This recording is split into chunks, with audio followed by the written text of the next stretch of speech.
নমস্কার বন্ধুরা, আমি অরিন্দম চলে আসলাম আজকে এই মুহূর্তে বিরাট বড় একটা আপডেট নিয়ে। আমরা কিন্তু সুপ্রিম কোর্টের যেটা অর্ডার সেটা কিন্তু আমরা কিন্তু একটু আগে কিন্তু পেয়ে গেছি। এখানে কিন্তু কি কি দেওয়া আছে সেটা আমরা বিস্তারিত আলোচনা করবো। এবং 20-22 এদের কি হবে, এদের এখন কি এদের ইন্টারভিউ নেওয়া হবে না এদের 2022 স্টেটের সাথে একসাথে ইন্টারভিউ নেওয়া হবে, এ টু জেড বিস্তারিত ভিডিওটা আপনাদের সাথে আলোচনা করবো বন্ধুরা। সো ভিডিওটা কিন্তু আপনাদের কাছে খুবই গুরুত্বপূর্ণ হতে চলেছে। সো ভিডিওটা কেউ স্কিপ করবেন না।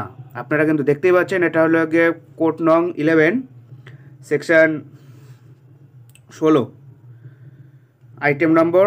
গতকালকে গত 29 তারিখ কিন্তু আইটেম নম্বর ছিল, কিন্তু 50-এ কিন্তু আইটেম নাম্বার ছিল।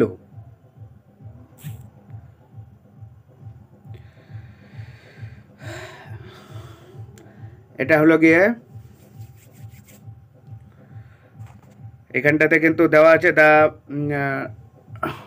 Supreme court of India record of proceeding special level appeal আপনার 12-66-0-2023। এটা হলো কি কেস নং সৌমেন পাল ওয়ারেস ভার্সেস সারবানি নায়ক।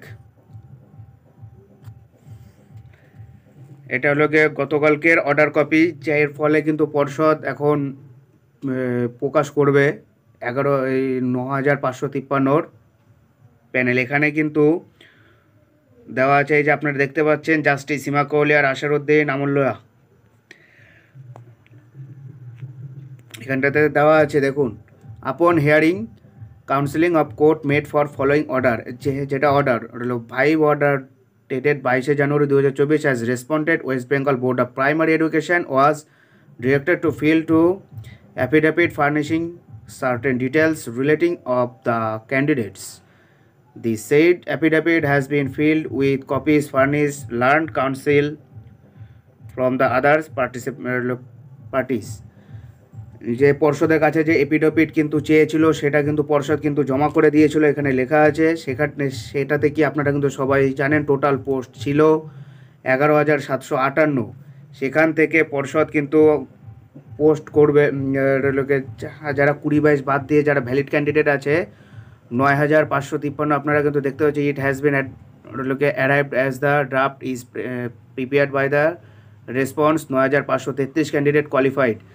মানে 20-22 বাদ দিয়ে এই 9,533 আছে এদের কিন্তু প্যানেল প্রকাশ করার নির্দেশ দিয়ে দিয়েছে supreme court. It started total 2,108 DElEd candidate আছে 20-22। এটা এখনও পর্যন্ত কোয়ালিফাইড হয়নি কারণ এদের এখন ইন্টারভিউ হয়নি। এদের কিন্তু সুপ্রিম কোর্ট থেকে কিন্তু এদের বলে দিয়েছে এদের এই যে আপনারা দাঁড়ান এক সেকেন্ড, এই যে 4 নম্বর পয়েন্টটা দেখুন আপনারা, এই যে এখানে দিয়ে দিয়েছে the board shall conduct final interview and aptitude test for the candidate from 2020-22 DElEd course and submit report within 6 weeks from today with copies furnished by the order site. আগামী 6 সপ্তাহের মধ্যে কিন্তু 20-22-এর ইন্টারভিউ নিয়ে নিতে হবে পর্ষদকে। কিন্তু তাদের জয়েন আপাতত করাতে পারবে না, বাট তাদের ইন্টারভিউ পর্ষদকে নিয়ে নিতে হবে। এটা সুপ্রিম কোর্ট কিন্তু বলে দিয়েছে তাদের ইন্টারভিউ 6 সপ্তাহের মধ্যে নিয়ে নিতে হবে।